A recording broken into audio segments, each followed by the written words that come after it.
Hey guys, Mr. Amari here. I have another tutorial for you today. Today I'm going to be showing you the basics of how to start working with a program called Pixlr. It's a free photo editing software that's web-based, so not only is it free, but you don't have to log in or download anything in order to use it. It's completely web-based so that you can just go to the website and start using the tools available to you. It's very similar to Photoshop, so a lot of what I'm going to teach you in these tutorials over the next coming weeks, you'll be able to use if you are someone who's using Photoshop or would like to use Photoshop in the future. Well, why don't we jump into it? I'll show you how to do a basic face replacement using Pixlr. Alright, so the first thing to do is to open up your web browser of choice and go to pixlr.com. That's Pixlr.com. Now you're going to come to this opening page and you're going to see that you have two options. You have Pixlr E, which is advanced, or the playful Pixlr X. Now Pixlr X is really just for basic corrections like resizing or cropping a photo, maybe changing some colors on it. We're not going to be using that today. Since I'm going to be showing you how to do a face replacement, we're going to be using the advanced Pixlr E. So you click on that and it's going to open up. If you have any projects you've worked on previously, it'll have kind of saved those in their memory. What we're going to do is we're going to open image. Now, what I'm going to be doing is I'm going to open an image. It'll open up a folder from your computer. I already have a folder set up in my pictures folder for the project we're doing today. So I'm going to select my Spider-Man picture here.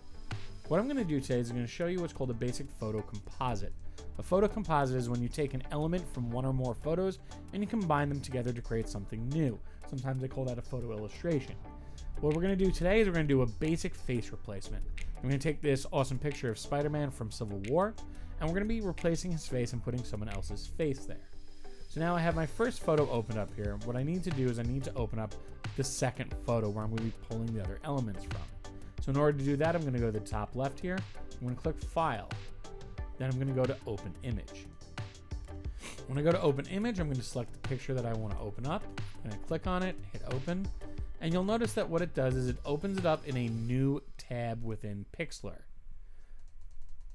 It's going to be very similar to how you're used to using Chrome or your Microsoft Edge web browser. You can just click between the two tabs to see the two different pictures. Now what I'm going to do here is I'm going to be taking something from this picture that is Adam's face here. That's my son Adam. I'm going to be putting it onto Spider-Man's face here. It's very simple, but there are a couple of steps you need to follow. So what I'm going to do first is I'm going to come over here and I'm going to zoom in using the magnifying glass tool that's over here, so that I can see Adam's entire face and the top and bottom of his head. So on the left side, we have what's called our toolbar. On the toolbar, there are many different tools you can use. Over the next couple of weeks, I'm going to be going over how to use these different tools. For today, the one we're most concerned with is what's called the Lasso Select tool. The Lasso Select tool, which looks like the circle with the little string attached to it, is what allows you to go ahead and draw an outline around something that you want to copy or remove from your photo. Now, if I just do it with the default freehand lasso tool, you're going to see that by clicking and dragging my mouse, I can do an outline, but it's not the neatest outline. And it's not the easiest thing to do. If my hand were to shake, it would mess up that outline. And I don't want the outline to look like that. So what I'm going to do instead is if we take a look at the top here, we have different types of lassos we can use. For me, I'm going to use what's called the polygon lasso. With the polygon lasso, I can click to start a line, and then I can move my mouse to continue that line. Now, you're going to notice that I can't make it go around his chin here, so what I'm going to do is I'm going to go until it gets to the kind of the corner of his chin. Then when I click my mouse button again, it puts another point there and allows me to do another line. Okay, so now I'm going to have to readjust for his cheek. I click, and then I readjust for part of his cheek. What this means is you're going to have to kind of click to make these little points to make the adjustments, but it gives you the most freedom of how to, and most accuracy of how to put the outline around the object that you're trying to copy or remove. I'm going to go ahead, I'm going to hit the fast forward button now, so this is going to go at like 800 times the speed, so you're not sitting here for 20 minutes watching me lasso out Adam's face.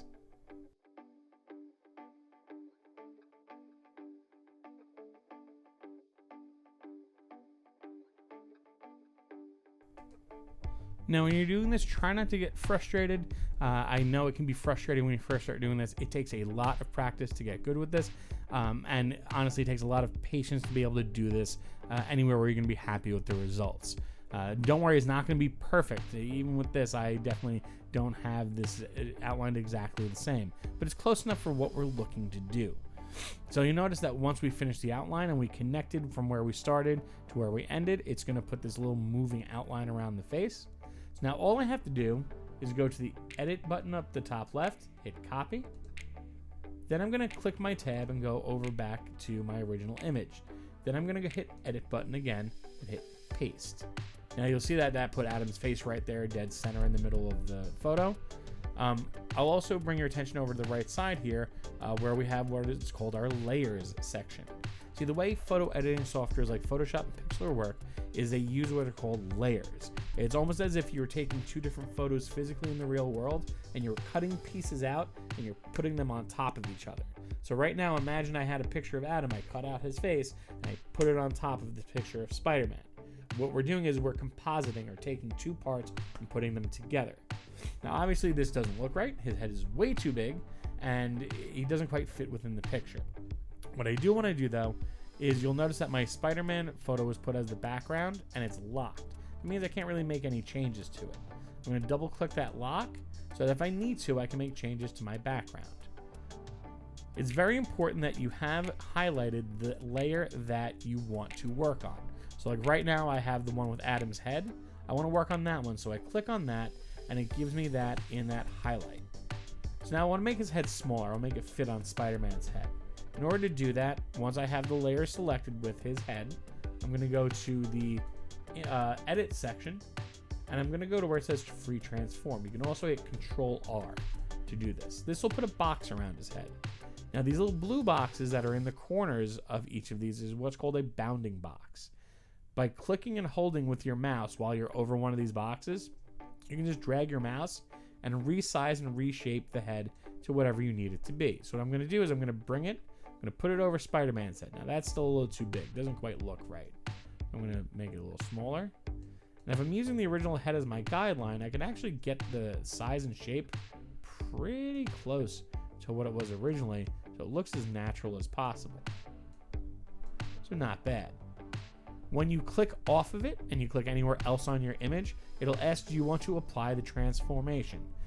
Click yes, because you want to stay the way that you just made it. So here it's looking pretty good.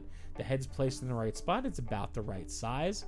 The only problem I have is that the face doesn't look like it kind of belongs in the scene. It's a little too bright when compared to the rest of the scene. So what I'm going to do is, again, I'm going to click on my layer so that Adam's face is the thing I'm working on.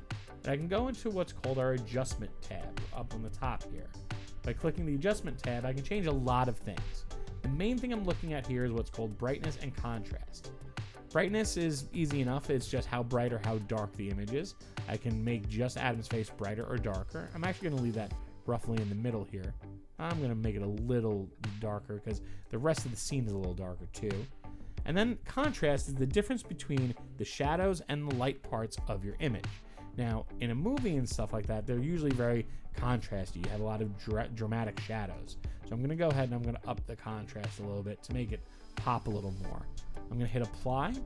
Then I'm actually going to adjust my background. I want this to have more contrast to it too. So I'm going to go to adjustments, brightness and contrast, and up the contrast a little bit. Not bad. I'm going to brighten it up a tiny bit too, so it fits a little better with Adam's head.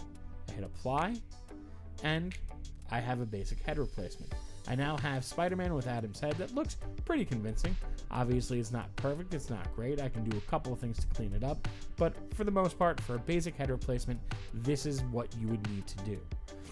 From there, if you want to save it, you want to share it on Facebook, Instagram, just save it on your computer to print out. All you have to do is go up to the top left where it says File, hit Save, and it's going to first and foremost ask you to name it. So I'm going to name it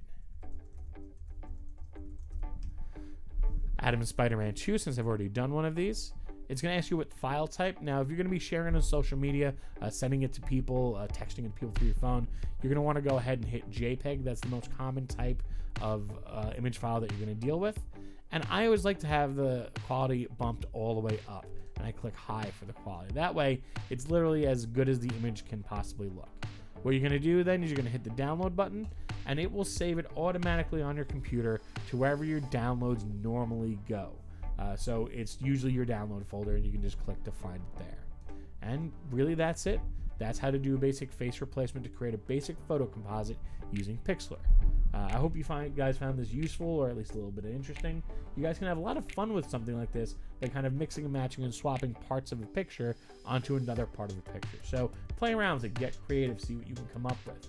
If there's anything you'd like me to cover each week with one of these kind of Photoshop tutorials or these photo editing tutorials, please let me know in the comments below. Or if you're part of the Millennium Development Summer Camp, you can always post a comment on the Millennium Development Summer Camp Google Classroom. I want to thank you guys. Hope you had a good time. I thank you for being with me today, and look forward to doing another one with you guys again next week.